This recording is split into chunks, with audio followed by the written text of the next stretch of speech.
কিছুদিন আগে সাবুদানা দিয়ে একটা পিঠা তৈরি করেছিলাম, যেটা সবাই অনেক পছন্দ করেছে। তাই আজকে তৈরি করব ঝাল কিছু, ঝাল ঝাল সাবুদানার পাকোড়া।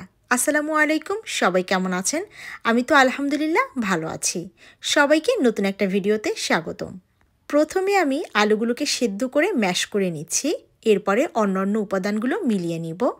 তো দিয়ে দিচ্ছি পেঁয়াজ কুচি, এবারে দিয়ে দিচ্ছি কাঁচামরিচ কুচি, এখন দিয়ে দিচ্ছি চিলি ফ্লেক্স। একটু ঝালঝাল করে করব, তাহলে কিন্তু খেতে ভীষণ ভালো লাগবে। দিয়ে দিয়েছি পরিমাণ মতো লবণ, চাট মশলা এবং গরম মশলা।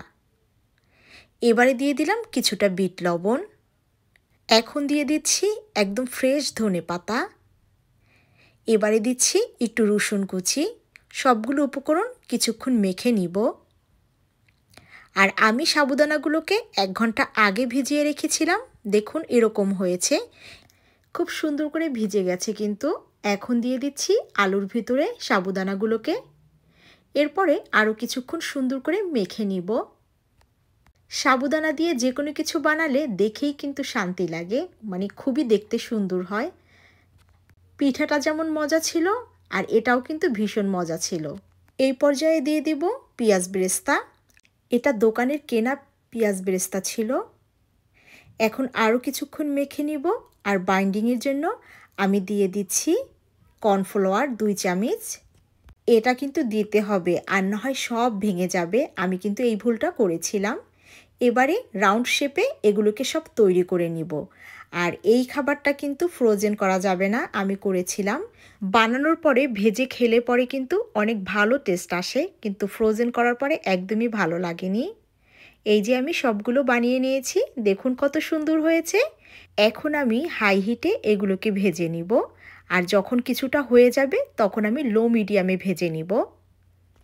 ভিডিওটি কেমন লাগলো অবশ্যই জানিয়ে যাবেন। যদি বেশি ভালো লাগে শেয়ার করে দিবেন।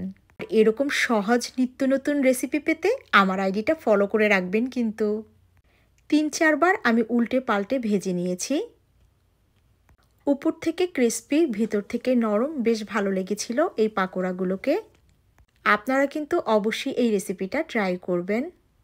আসলে সাবুদানা দিয়ে যে এত মজার মজার খাবার হয়, এটা কিন্তু আমার আগে জানা ছিল না। নিত্য নতুন আইডিয়া আসে আর আমি বানিয়ে ফেলি, বেশ ভালো লাগে খেতে। এছাড়াও আমি অন্যদের ভিডিওগুলো দেখি এবং সেখান থেকেও অনেক আইডিয়া পাই। ভিতর থেকে কেমন হয়েছে সেটা আমি একটা ভেঙে দেখাচ্ছি, একদম গরম গরম। সবাই ভালো থাকবেন। আজ এ পর্যন্ত, কথা হবে নেক্সট ভিডিওতে। আল্লাহ হাফেজ।